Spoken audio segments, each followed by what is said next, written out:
Maya Rodriguez had always been different from the other kids at Lincoln High School. While her classmates worried about designer jeans and the latest sneakers, Maya showed up every day wearing her father's old military camouflage jacket. The oversized coat hung loose on her small frame, the sleeves rolled up multiple times to reveal her thin wrists. The fabric was faded and worn, with small tears carefully mended with green thread that almost matched the original color. "Look, it's Army Girl again," whispered Jessica Chen as Maya walked past their lunch table.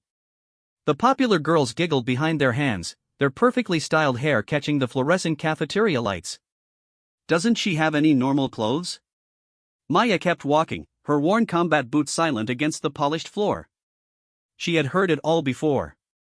The whispers followed her everywhere she went in the small Texas town. Some kids called her soldier girl or camo freak. Others made jokes about her playing dress-up in daddy's clothes. But Maya never responded to their taunts. She simply adjusted the jacket on her shoulders and continued on her way. The truth was, the camouflage jacket was all she had left of her father. Staff Sergeant Carlos Rodriguez had been deployed to Afghanistan when Maya was 14 years old. He had promised to come home for her 15th birthday, to take her to the father-daughter dance at school, to teach her how to drive his old pickup truck. But Staff Sergeant Rodriguez never made it home. An improvised explosive device had ended his life and shattered Maya's world 6 months ago. Maya's mother, Elena, worked 3 jobs to keep their small apartment. She cleaned offices early in the morning, worked at the grocery store during the day, and waited tables at a diner most evenings. Elena was rarely home, and when she was usually too tired to talk. The grief had changed her mother, making her distant and hollow-eyed. Maya understood. She felt hollow too. The jacket smelled faintly of her father's cologne and something else she couldn't identify, maybe sand or dust from a place she had never seen. When Maya wore it, she felt connected to him somehow. It was like carrying a piece of his strength with her through the difficult days at school and the lonely nights at home. "Maya, honey, you need to make some friends," her guidance counselor, Mrs. Patterson, had said during their last meeting. "You spend too much time alone. It's not healthy for a girl your age." But making friends seemed impossible when everyone saw her as the weird girl who dressed like a soldier. Maya had tried to fit in during her first few months at Lincoln High. She had saved money from her part-time job at the local library to buy a trendy outfit, hoping it would help her blend in with the other students. But when she wore regular clothes, she felt naked and vulnerable, like she was betraying her father's memory.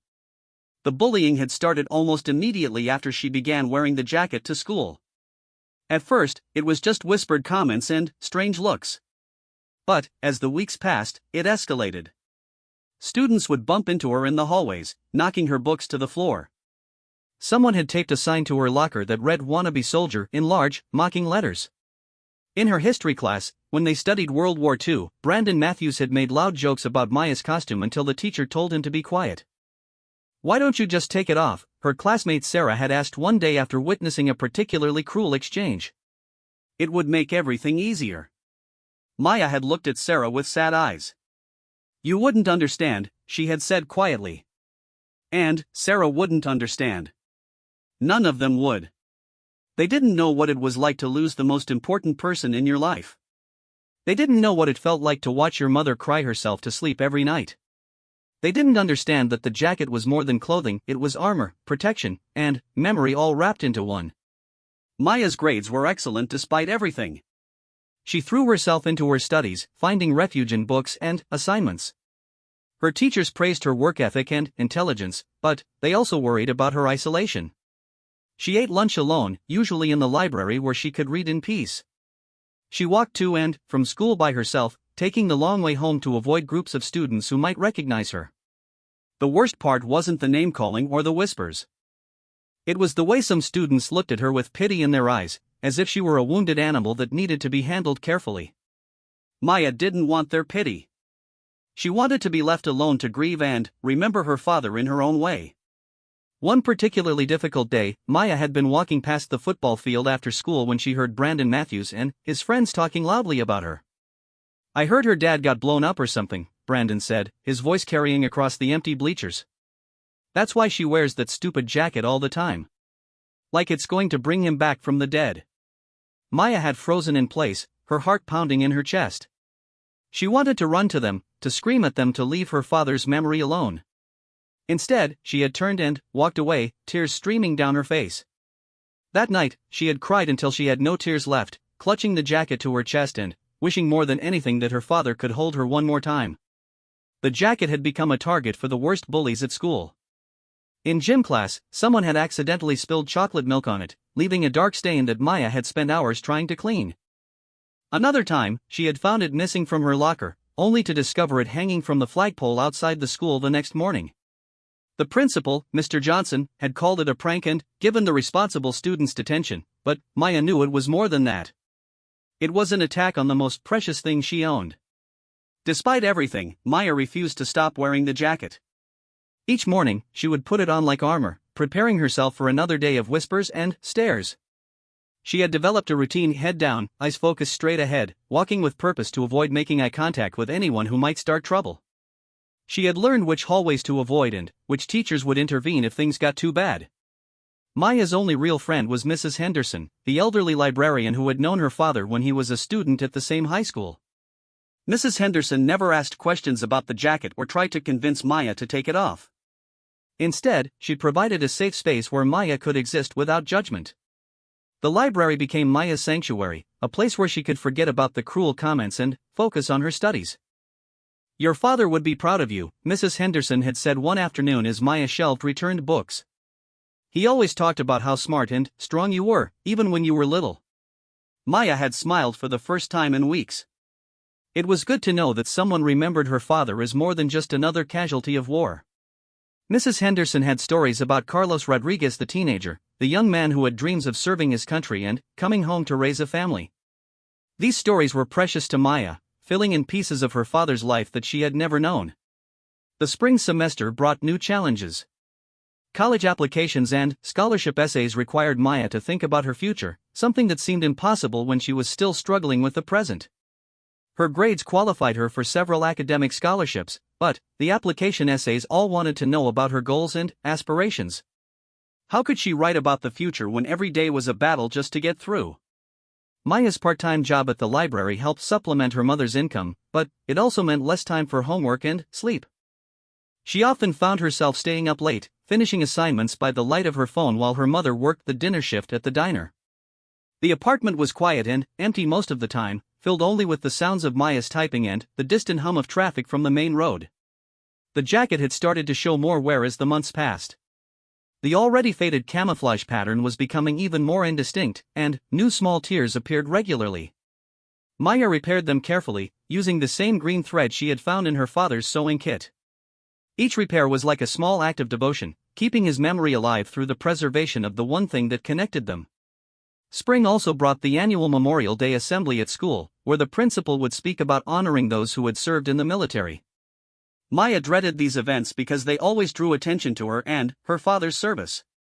Students would stare at her more than usual, some with curiosity, others with the same pity she had come to despise. This year would be different, though. This year would mark the first Memorial Day since her father's death. As Maya walked home from school one April afternoon, she noticed a group of students following her. Their footsteps echoed behind her on the empty sidewalk, and she could hear them whispering and occasionally laughing. Maya quickened her pace, but they matched her speed, staying just close enough to make her nervous.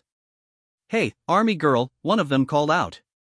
Maya recognized the voice as belonging to Brandon Matthews. "Why don't you turn around and talk to us?" Maya kept walking, her hands gripped tightly on her backpack straps. She could see her apartment building in the distance, but it still seemed too far away. Her heart was beating fast, and she felt the familiar knot of anxiety forming in her stomach. "We just want to ask you something," another voice said. This one belonged to Tyler Webb, Brandon's best friend and equally cruel. "Is it true that your dad's jacket is all you have left of him? Must be pretty pathetic to cling to a piece of old clothing like that." Maya stopped walking. For a moment, the street was completely silent except for the distant sound of traffic. Then, she turned around slowly to face the group of 5 boys who had been following her. They were all bigger than her, all popular athletes who ruled the social hierarchy at Lincoln High School. "Leave me alone," Maya said, her voice steadier than she felt. "I haven't done anything to you." "You exist," Brandon said with a cruel smile.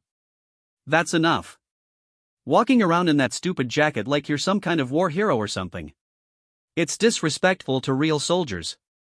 My father was a real soldier, Maya said quietly, her hands clenching into fists at her sides. He died serving this country while you sit here making jokes. Yeah, well, maybe he should have been better at his job, Tyler said, causing the other boys to laugh. Then, you wouldn't have to walk around looking like a homeless person. Something inside Maya snapped. Before she could think about what she was doing, she had dropped her backpack and taken a step toward Tyler, her eyes blazing with anger. Don't you ever talk about my father like that again, she said, her voice low and dangerous. The boys seemed surprised by her sudden aggression. They had expected her to run away or start crying, not to stand up to them. For a moment, nobody moved. Then, Brandon stepped forward, using his height advantage to loom over Maya. Or what? He asked, his voice mocking. What are you going to do, call your daddy? Oh wait, you can't. He's dead. Maya felt tears starting to form in her eyes, but she refused to let them fall. She would not give these boys the satisfaction of seeing her cry.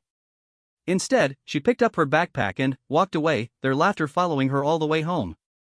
That night, Maya sat alone in her room, staring at the jacket hanging on her closet door. For the first time since her father's death, she considered putting it away permanently. Maybe everyone was right. Maybe wearing it was just making everything worse. Maybe it was time to let go and try to move on with her life. But, as she looked at the faded camouflage pattern and remembered the smell of her father's cologne, Maya knew she couldn't give up the one thing that made her feel close to him. Tomorrow would bring more whispers and more cruel comments, but she would face them wearing her father's jacket, carrying his memory with her like armor against the world. The next few weeks at Lincoln High School became increasingly difficult for Maya. Word of her confrontation with Brandon and his friends had spread throughout the school, and she found herself becoming even more isolated than before. Some students avoided her entirely, as if her tragedy might be contagious. Others seemed emboldened by the story, feeling permission to join in the mockery that had become a daily part of Maya's school experience. Maya's first period was American history with Mr. Davidson, a kind but overwhelmed teacher who struggled to maintain control over his classroom. Maya usually sat in the back corner, hoping to remain invisible among the 30 other students. But visibility was impossible when she was the only one wearing military camouflage in a sea of typical teenage fashion. Today we're going to discuss the current conflicts in the Middle East, Mr. Davidson announced one morning, his voice competing with the chatter of students who weren't paying attention. Can anyone tell me about the ongoing operations in Afghanistan? Several hands went up, but Maya noticed that many students were turning to look at her instead. She felt her cheeks burn as the attention focused on her presence rather than the lesson. Brandon Matthews raised his hand high, a smirk playing at the corners of his mouth. Mr. Davidson, Brandon said when called upon, maybe Maya can tell us about Afghanistan. She's basically dressed for deployment already. The classroom erupted in snickers and whispers. Maya felt her stomach drop as all 30 pairs of eyes turned toward her. Mr. Davidson frowned and opened his mouth to redirect the conversation, but the damage was already done. Maya gathered her books and asked to use the restroom, fleeing the classroom before her composure completely crumbled. In the empty hallway, Maya leaned against the cold lockers and tried to steady her breathing. The jacket suddenly felt heavy on her shoulders, like it was weighing her down instead of protecting her. She thought about her father's letters from Afghanistan, how he had written about the importance of standing strong in the face of adversity. But he had been surrounded by fellow soldiers who understood his mission. Maya felt utterly alone. The pattern continued throughout the day. In English class, when they discussed war poetry, students kept glancing at Maya as if she were a living example of the literature they were studying. During lunch, she overheard a group of girls discussing whether wearing military clothing was appropriate for someone who had never served. Their conversation was clearly intended for her to hear, spoken just loudly enough to carry across the cafeteria. Maya's refuge remained the school library, where Mrs. Henderson continued to provide a safe haven. The elderly librarian had noticed the increased tension around Maya and had quietly begun giving her special projects that kept her busy during lunch periods and free time. Maya was grateful for the distraction and for Mrs. Henderson's gentle understanding. "I've been thinking," Mrs. Henderson said one afternoon as Maya organized returned books, "your father used to help me with inventory when he was a student here. He had such careful handwriting, just like yours." Maya looked up from the books she was shelving. "Really? He never told me he worked in the library." Oh yes, Mrs. Henderson smiled, her eyes soft with memory. He was one of my most reliable helpers. Always respectful, always willing to stay late to make sure everything was perfect. He talked about wanting to travel the world, to serve his country and make a difference. These glimpses into her father's teenage years were precious to Maya. They painted a picture of the young man who would grow up to become the soldier and father she remembered. Carlos Rodriguez had been a dreamer and an idealist, someone who believed in honor and service even as a high school student. Did kids ever make fun of him? Maya asked quietly. Mrs. Henderson paused in her work and considered the question carefully. Your father was different from many of his classmates, she said finally. He was serious about his future when others were focused on weekend parties. Some students didn't understand his dedication, but he never let their opinions change who he was. Maya felt a surge of pride and connection to her father. Perhaps the strength she needed to endure the daily challenges at school had been passed down to her through more than just his military jacket. Maybe she carried his resilience in her DNA, his determination to stand firm in his beliefs regardless of what others thought. But resilience was tested when the harassment escalated beyond words. One morning, Maya arrived at school to find her locker vandalized. Someone had spray-painted "Fake Soldier" across the metal door in bold black letters. The janitor was already working to remove the graffiti when Maya saw it, his face apologetic as he scrubbed at the paint. I'm sorry, honey, Mr. Martinez, the custodian, said softly. Principal Johnson wants to see you in his office when you have a chance. The walk to the principal's office felt like a death march. Maya had been to see Mr. Johnson several times since the bullying began, but each conversation left her feeling more frustrated than before. The principal was well-meaning but seemed to view the situation as a series of isolated incidents rather than a coordinated campaign of harassment. Maya, please sit down, Mr. Johnson said, gesturing to the chair across from his desk. He was a tall, thin man with graying hair and tired eyes that suggested years of dealing with teenage drama. I want you to know that we take vandalism very seriously at Lincoln High School. Do you know who did it? Maya asked, though she suspected the answer already. We're investigating, Mr. Johnson replied diplomatically. In the meantime, I've been thinking about what might help improve your situation here at school. Maya waited, sensing that she wasn't going to like whatever suggestion was coming. Have you considered that wearing military clothing might be difficult for some students to understand? Mr. Johnson asked carefully. Perhaps if you wore more traditional school attire, it might help you blend in better with your peers. Maya felt anger rising in her chest. So the problem is my clothes, not the students who are harassing me? That's not what I'm saying, Mr. Johnson backtracked quickly. I just think it might be easier for everyone if we could find a way to help you feel more integrated with the student body. The jacket belonged to my father, Maya said firmly. He died serving this country. I'm not going to stop wearing it because some kids don't like how it looks. Mr. Johnson sighed. Maya, I understand that this is important to you. But my primary concern is creating a positive learning environment for all students. If there's something we can do to reduce the tension around this issue, don't you think we should consider it? Maya stood up from her chair, her backpack clutched tightly in her hands. The tension isn't caused by my jacket, Mr. Johnson. It's caused by students who think it's okay to mock someone who lost their father in war. Maybe you should focus on teaching them respect instead of asking me to hide who I am. She left the office before Mr. Johnson could respond, her heart pounding with a mixture of anger and disappointment. The adults who were supposed to protect her seemed more interested in maintaining peace than addressing the real problem. Maya felt more alone than ever. The situation at home was equally challenging. Maya's mother, Elena, had been struggling with her own grief and the financial pressures of supporting their household alone. She worked constantly, leaving early in the morning and returning late at night, usually too exhausted for meaningful conversation. When they did talk, Elena seemed fragile, as if discussing anything too emotional might cause her to break completely. One evening, Maya tried to tell her mother about the problems at school. Elena listened while folding laundry, her hands mechanically sorting clothes as Maya described the daily harassment and the principal's suggestion that she stop wearing the jacket. Maybe he has a point, Mija, Elena said quietly, not meeting Maya's eyes. Maybe it would be easier if you just moved on. Your father wouldn't want you to suffer because of him. Maya felt as if she had been slapped. How can you say that? This jacket is all we have left of him. We have memories, Elena replied, her voice barely above a whisper. We don't need a piece of clothing to remember him.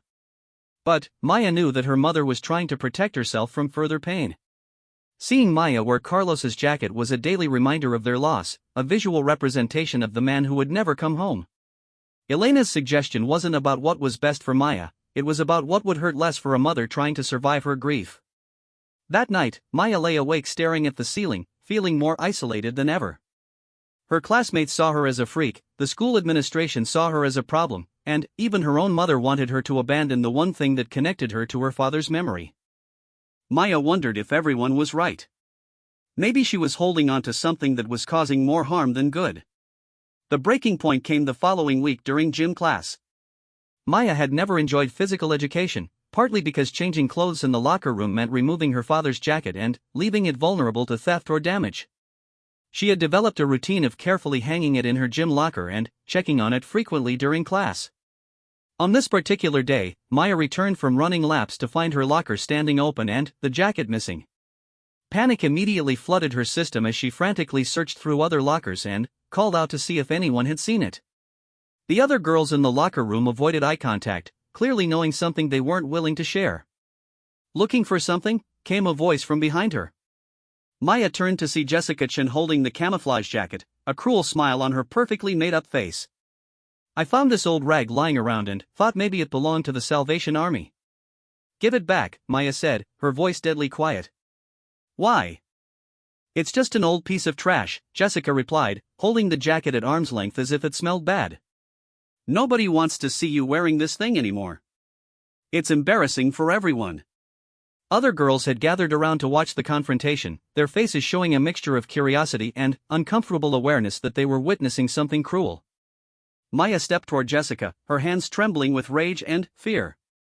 That jacket belonged to my father, Maya said, fighting to keep her voice steady. He died in Afghanistan 6 months ago. Give it back right now. For a moment, Jessica's expression faltered. The mention of Maya's father's death seemed to penetrate even her carefully constructed cruelty. But then, her friends giggled behind her, and Jessica's hard expression returned.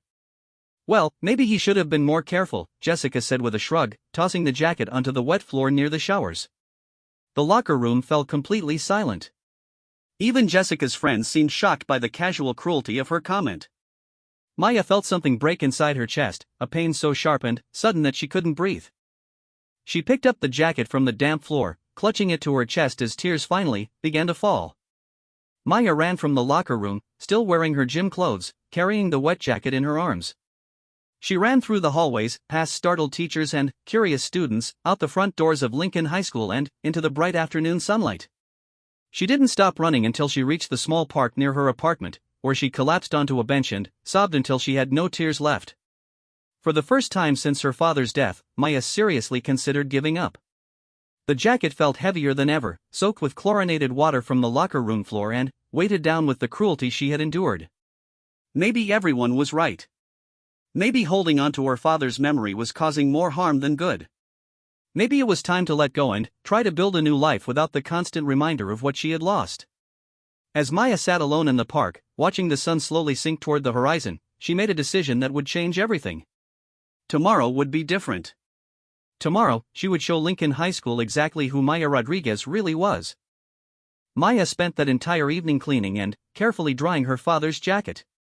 She used a soft brush to remove every trace of dirt and water damage, then hung it carefully on a hanger to air dry completely. As she worked, she made phone calls that she had been avoiding for months. The first call was to her father's former commanding officer, Colonel Patricia Williams, who had stayed in touch with the family since Carlos's death. Maya, sweetheart, how are you holding up? Colonel Williams' voice was warm and concerned when she answered the phone. Maya had always appreciated the colonel's direct but caring approach to difficult conversations. I need to ask you something, ma'am, Maya said, her voice steadier than it had been in weeks. I need to know more about what my father did in Afghanistan. What kind of soldier he was. What he accomplished. There was a pause on the other end of the line. That's a big question, Maya. Your father was an exceptional soldier and an even better man. Why don't you tell me what's really going on? Maya found herself telling Colonel Williams everything. The harassment at school, the vandalized locker, the cruel comments about her father's death, and, finally, the incident in the locker room that had pushed her to the breaking point. Colonel Williams listened without interrupting, occasionally making soft sounds of understanding and sympathy. Maya, Colonel Williams said when the story was complete, what those kids are doing to you is completely unacceptable. But, more importantly, they have no idea who your father was or what he sacrificed for their freedom to act like spoiled brats. Can you tell me? Maya asked. I know he was a good soldier, but I don't know the details. I don't know what missions he was on or who he helped. Colonel Williams was quiet for a long moment. Your father saved lives, Maya. In his last mission, he volunteered to lead a rescue operation to extract a group of Afghan civilians who had been helping American forces. They were trapped in a compound that was under attack by enemy forces. Your father and his team went in knowing it was dangerous, knowing they might not make it out. Maya gripped the phone tighter, her heart racing as she listened. Carlos and his team successfully evacuated 17 people that day, men, women, and children who would have been killed if he hadn't acted. The explosive device that took his life went off as he was helping the last family reach safety. 3 of the people he saved that day were children younger than you.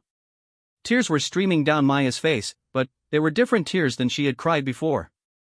These were tears of pride and overwhelming love for the father who had died as a hero, not just a casualty. Maya, your father died doing exactly what he believed in, protecting people who couldn't protect themselves. Those kids at your school have no idea that they're mocking the memory of someone who gave his life so strangers could live freely. After hanging up with Colonel Williams, Maya made another call.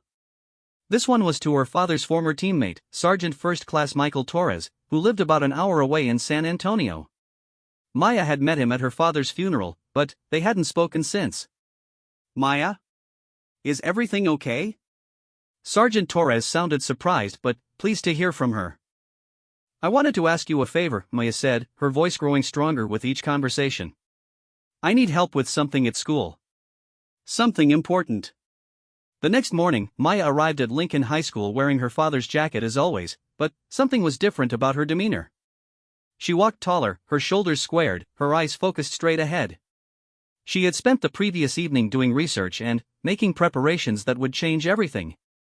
First period American history proceeded as usual until Mr. Davidson announced that they would be having a special guest speaker the following day. We're honored to have Colonel Patricia Williams from Fort Hood joining us to discuss military service and sacrifice, he said, consulting his notes. Colonel Williams specifically requested to speak to our class after hearing about our recent discussions of current military operations. Maya saw Brandon Matthews and Tyler Webb exchange confused glances. They had no idea that Maya had arranged the visit, that Colonel Williams was driving down specifically to set the record straight about what military service really meant. During lunch, Maya bypassed her usual retreat to the library and, instead, walked purposefully to the center of the cafeteria. She had never eaten lunch in the main dining area before, but today was different. She sat alone at an empty table, unpacked her simple sandwich and apple, and waited. It didn't take long for the whispers to start. Students pointed and stared as Maya sat calmly in the middle of the room, no longer hiding from their attention. Jessica Chan and her friends watched from their usual table near the windows, clearly discussing Maya's unusual behavior. Look at her, Jessica said loudly enough for nearby tables to hear. Acting like she owns the place now. Still wearing that ridiculous costume. Maya heard the comment but didn't react. She simply continued eating her lunch, occasionally making eye contact with students who were staring at her. For the first time in months, she wasn't afraid of their attention. After lunch, Maya made an unexpected stop at the principal's office. Mr. Johnson looked surprised to see her, especially since she appeared calm rather than upset.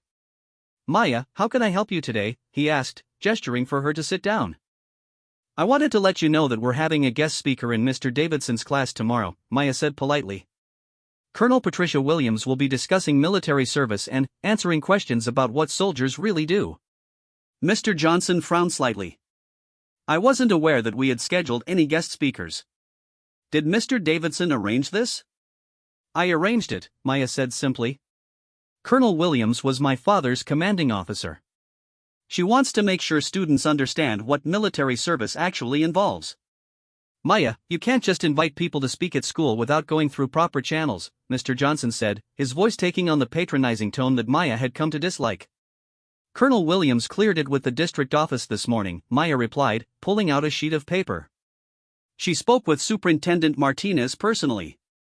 Everything is approved. Mr. Johnson took the paper and scanned it quickly, his expression growing more concerned as he read. Maya had been thorough in her preparations, working with Colonel Williams to ensure that everything was properly authorized. Maya, what exactly are you hoping to accomplish with this? Mr. Johnson asked carefully. Education, Maya said simply. Some students seem confused about what soldiers do and why military families deserve respect. Colonel Williams is going to clear up that confusion. The rest of the day passed quickly. Maya noticed that word of the guest speaker was spreading throughout the school, and she could see uncertainty in the faces of students who had been tormenting her. They were beginning to realize that Maya was no longer the isolated, helpless target they had grown accustomed to bullying. After school, Maya met Sergeant Torres in the parking lot. He had driven up from San Antonio as promised, bringing with him a large manila envelope filled with photographs and documents. Maya had asked him to help her prepare a presentation that would honor her father's memory properly. You sure you want to do this, Maya? Sergeant Torres asked as they sat in his truck, reviewing the materials he had brought. Once you show these people who your father really was, there's no going back. They'll have to face what they've been doing to you. I'm sure, Maya said, looking through photographs of her father in Afghanistan, pictures of the people he had helped rescue, copies of commendations and awards that she had never seen before. They need to understand who they've been mocking. That evening, Maya called her mother at the diner where she was working. Elena sounded tired and stressed when she answered the phone, as she always did during busy dinner shifts. Mija, I can't talk long. We're very busy tonight, Elena said, the sounds of clattering dishes and conversation audible in the background. Mama, I need you to come to school tomorrow afternoon, Maya said firmly. There's something important happening, and I need you to be there. Maya, you know I can't miss work for school things, Elena replied automatically. Whatever it is, we can talk about it when I get home. This is about Papa, Maya said quietly. About honoring his memory properly. Please, Mama. This is important. Elena was silent for a long moment, and Maya could hear her breathing over the noise of the restaurant. What time? She asked finally. 2:00. Mr. Davidson's classroom. I'll be there, Elena said, and Maya heard something in her mother's voice that had been missing for months, determination. That night, Maya laid out her father's jacket carefully and spent time looking through the photographs that Sergeant Torres had brought. There were pictures of Carlos with his unit, laughing and joking with his fellow soldiers. There were images from the villages where they had worked, showing him helping to build schools and distribute medical supplies. And there were photos from that final mission, pictures of the families he had rescued, including one of him holding a small Afghan girl who was crying with relief. Maya studied her father's face in these photographs, seeing him not as the grieving daughter who missed him desperately, but as the professional soldier who had dedicated his life to protecting others. Carlos Rodriguez had been strong, brave, and utterly committed to his mission. He had faced danger with courage and had died as a hero. Tomorrow, his daughter would show his memory the same courage. Maya arrived at school the next morning with a new sense of purpose. The jacket felt different on her shoulders, not like a shield or armor, but like a uniform. She was no longer hiding behind her father's memory, she was honoring it openly and proudly. Colonel Williams arrived at noon, driving onto campus in a military vehicle that immediately attracted attention from students and staff. She was an impressive woman, tall and confident in her dress uniform, with ribbons and insignia that spoke of years of dedicated service. Maya met her at the front entrance, standing straighter than she had in months. Ready for this, soldier? Colonel Williams asked with a gentle smile, using the affectionate term she had often used for Maya when she was younger. Yes, ma'am, Maya replied, and, for the first time in 6 months, she truly meant it. The transformation was about to begin, and Lincoln High School would never be the same. The classroom was packed beyond capacity when Colonel Williams entered with Maya at her side.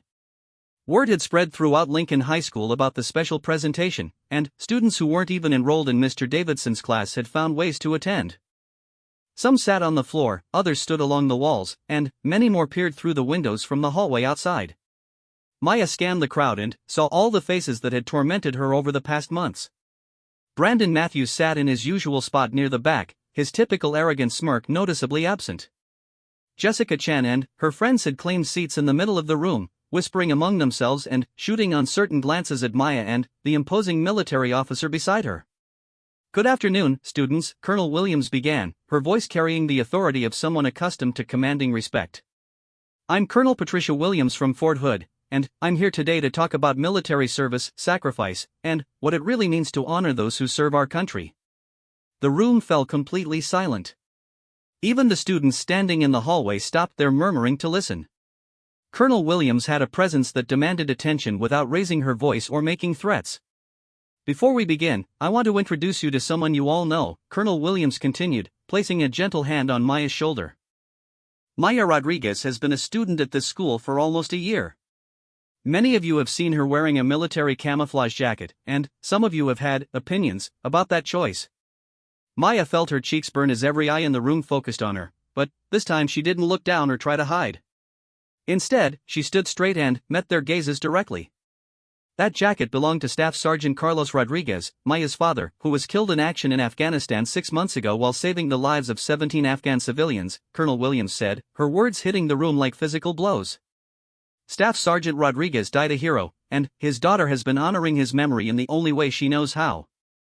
The silence in the room became even deeper, if that was possible. Maya watched as several students shifted uncomfortably in their seats, apparently beginning to understand the magnitude of their cruelty.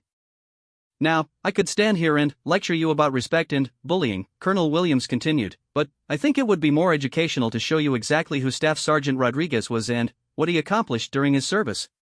Sergeant Torres appeared at the classroom door, wheeling in an audio-visual cart that Maya had helped him set up earlier. On the screen, photos began to appear, images of Carlos Rodriguez in training, with his unit, and in Afghanistan working with local communities. Staff Sergeant Rodriguez enlisted right after high school, Colonel Williams narrated as the images changed.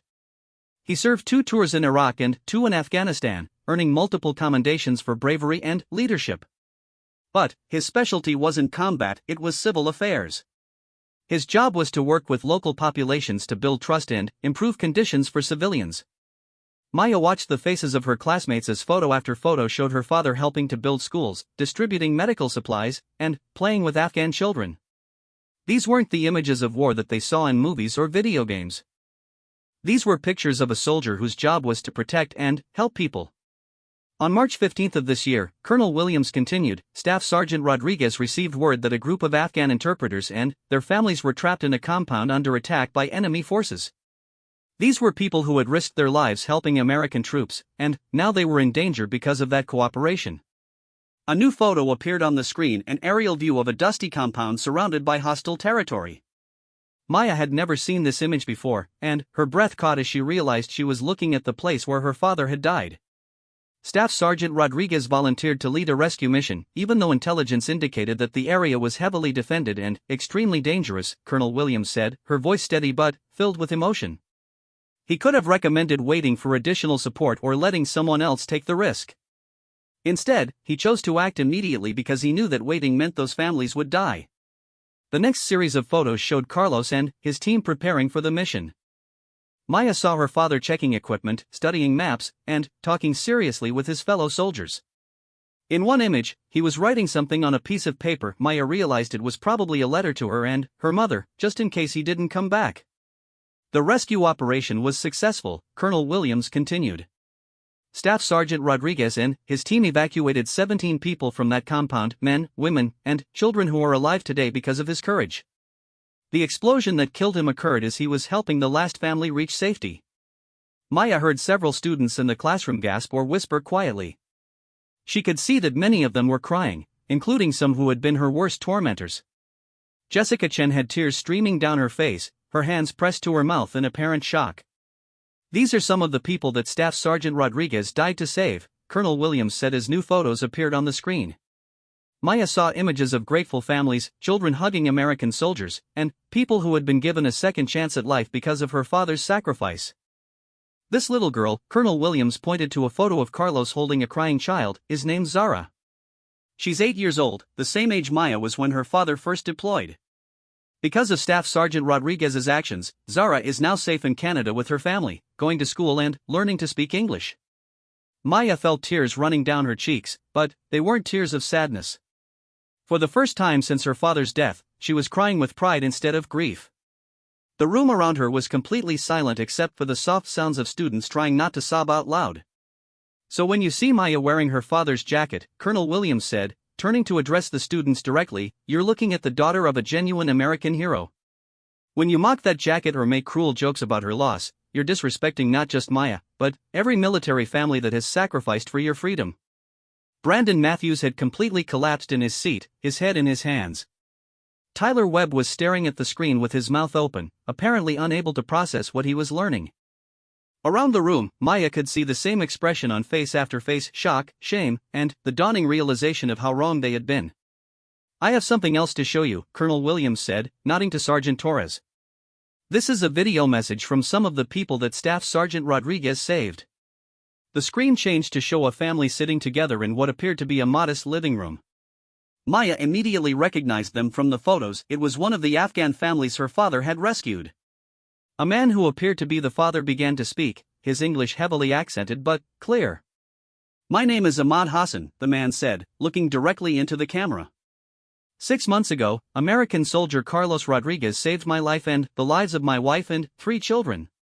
We were trapped, about to be killed, when he and his team came for us." The camera panned to show Ahmad's family, a woman wearing a colorful headscarf and 3 children ranging in age from about 5 to 12 years old. They all looked healthy and safe, sitting together in their new home. "Because of Sergeant Rodriguez, my children go to school now," Ahmad continued. "My daughter Zara, she learns to read English books. My sons play soccer with Canadian boys. We are free because this brave man died to save us." The youngest child, a little girl who must be Zara, looked at the camera and spoke in careful English. "Thank you, Sergeant Rodriguez. Thank you for my life. Thank you for my family." The video ended, leaving the classroom in absolute silence. Maya looked around and saw that nearly every student was crying openly. Even Mr. Davidson had tears in his eyes as he stood behind his desk, apparently too moved to speak. "Maya," Colonel Williams said softly, "would you like to say something to your classmates?" For months, Maya had dreamed of this moment, the chance to tell her tormentors exactly how their cruelty had affected her. She had imagined angry speeches about their ignorance and selfishness. But, looking at their tear-streaked faces, seeing the genuine remorse in their eyes, Maya found that anger wasn't what she felt. "My father used to tell me that the best way to honor someone's memory is to live up to their example," Maya said, her voice quiet but clear in the silent room. "He believed in protecting people, even people who might not like him or understand him. He believed in forgiveness and second chances." Maya paused and looked directly at Brandon Matthews, who was still holding his head in his hands. "I don't want apologies," she said firmly. "I want you to remember this feeling the next time you see someone who's different from you. I want you to think before you judge someone based on how they look or what they're wearing." She turned to address the entire room. "My father's jacket isn't a costume or a fashion statement. It's a reminder that real heroes exist, that some people are willing to die for strangers, and that freedom isn't free. When you see someone wearing military clothing, remember that they might be honoring someone who gave everything for your right to sit in this classroom and learn." The bell rang, signaling the end of the period, but nobody moved. Students sat in their seats, apparently unable or unwilling to return to their normal routines after what they had just experienced. "Before you go," Colonel Williams said, "I want to leave you with one final thought. Maya Rodriguez has shown more courage and character in the past few months than most people show in a lifetime. While you were mocking her grief, she was working part-time to help support her family. While you were making jokes about her father's death, she was maintaining perfect grades and preparing for college. While you were treating her like an outcast, she was living up to the example set by a genuine American hero." As students finally began to file out of the classroom, many of them stopped to look at Maya with new eyes. Some approached hesitantly, as if they wanted to say something but didn't know what words could possibly be appropriate. Maya's mother appeared in the doorway, still wearing her work uniform from the grocery store. Elena had kept her promise to attend, even though it meant leaving work early and losing pay they desperately needed. Mother and daughter looked at each other across the crowded room, and Maya saw something in her mother's eyes that had been missing for months: pride. But the most powerful moment came when Brandon Matthews slowly approached Maya as the room emptied. His face was red and swollen from crying, and he could barely make eye contact with her. "Maya," he said, his voice barely audible, I don't know how to. You don't have to say anything, Maya replied gently. Just remember. Brandon nodded and walked away, his shoulders shaking with emotion. As the classroom finally emptied except for Maya, her mother, Colonel Williams, and Sergeant Torres, Maya felt a weight lifting from her shoulders that she hadn't even realized she was carrying.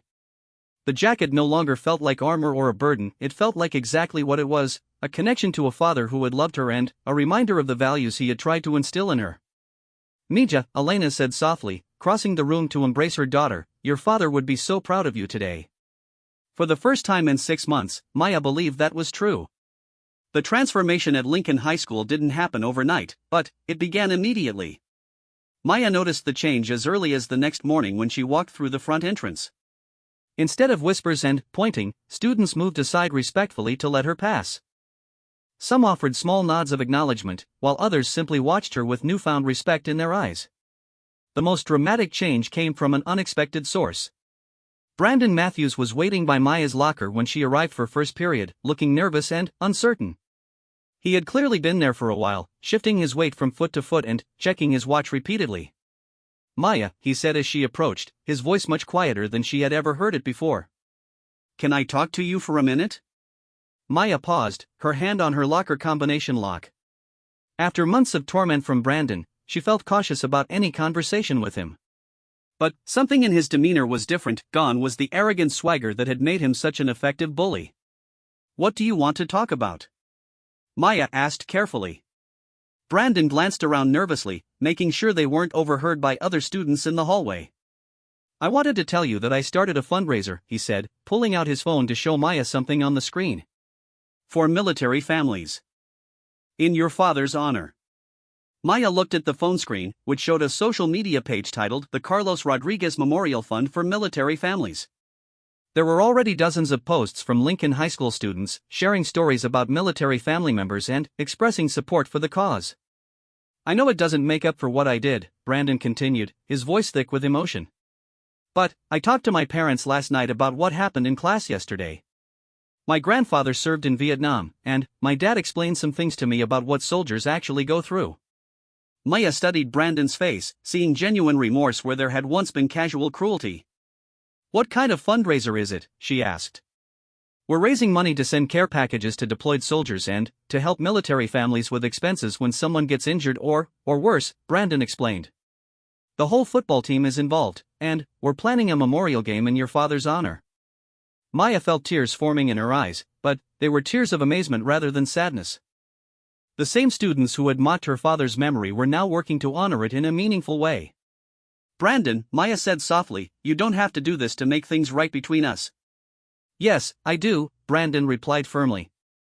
What I did to you was unforgivable. The things I said about your father. I can't take those words back. But I can try to do better going forward. Over the following weeks, the memorial fundraiser grew beyond anything Maya could have imagined. Students organized bake sales, car washes, and talent shows to raise money for military families. Teachers contributed by donating a portion of their salaries. Local businesses heard about the cause and offered matching donations. The most touching moment came when Maya received a handwritten letter from Zara Hassan, the little Afghan girl her father had saved. Colonel Williams had helped facilitate the correspondence, and Zara's letter was written in careful English that showed how hard she had worked to communicate with Maya. Dear Maya, the letter began, Colonel Williams told me about the mean kids at your school who said bad things about your father. I want you to know that in my family, we talk about Sergeant Rodriguez every day. We call him our guardian angel. Because of him, I get to go to school like you. Because of him, my baby brother will grow up free. Your father is a hero to my whole family. Maya kept the letter in her backpack and read it whenever she felt overwhelmed by grief or doubt. Knowing that her father's sacrifice had created real, ongoing good in the world helped transform her pain into purpose. The memorial football game took place on a Friday evening in late May, just as the school year was coming to an end. The entire community turned out for the event, which had grown far beyond a simple high school football game. Local veterans organizations participated, and military families from across the region attended to show their support. Maya was invited to perform the coin toss to start the game, wearing her father's jacket and accompanied by Colonel Williams and Sergeant Torres. As she walked onto the football field, the crowd of over 3,000 people rose to their feet in applause. The sound was overwhelming, not the polite clapping of a school assembly, but the thunderous appreciation of a community honoring one of their heroes. But the most powerful moment was still to come. As Maya reached the center of the field, she heard a familiar sound that made her heart skip a beat. In the distance, growing louder by the second, was the unmistakable rhythm of helicopter rotors cutting through the evening air. A Black Hawk helicopter appeared over the stadium, flying low and slow in a tribute formation. Maya watched in amazement as the aircraft circled the field once, then settled onto the football field itself, its rotors gradually slowing as the engines wound down. The crowd fell silent as the helicopter doors opened and several soldiers in dress uniforms emerged. Maya recognized the lead figure immediately. It was General Robert Martinez, the commanding officer of Fort Hood and one of the highest-ranking military officials in Texas. General Martinez approached Maya with measured, respectful steps, followed by an honor guard carrying a folded American flag and a display case containing military medals. Maya stood frozen in place, overwhelmed by the magnitude of what was happening.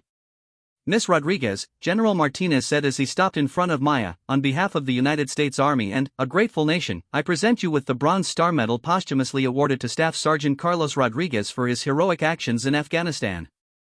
Maya's hands trembled as she accepted the medal case. Inside was a bronze star suspended from a red, white, and blue ribbon, the medal her father had earned but never lived to receive. Along with it were several other commendations that Maya had never known existed, including a Purple Heart and a certificate acknowledging her father's ultimate sacrifice. "Your father was nominated for this award by the very people he died to save," General Martinez continued, his voice carrying across the silent stadium through the public address system. Ahmad Hassan and his family submitted written testimony about Staff Sergeant Rodriguez's actions, ensuring that his heroism would be officially recognized. Maya looked up into the stands and saw her mother crying tears of joy and pride. Elena had taken time off from all three of her jobs to attend the ceremony, and Maya could see that the recognition of her husband's sacrifice meant everything to her. "But there's one more thing," General Martinez said, turning to signal toward the helicopter. "We have some special guests who wanted to thank you personally." Maya watched in disbelief as Ahmad Hassan and his family emerged from the Black Hawk helicopter. They had flown all the way from Canada to attend the ceremony, to honor the man who had given them their lives back. Little Zara Hassan ran directly to Maya, wrapping her arms around her in a hug that needed no words.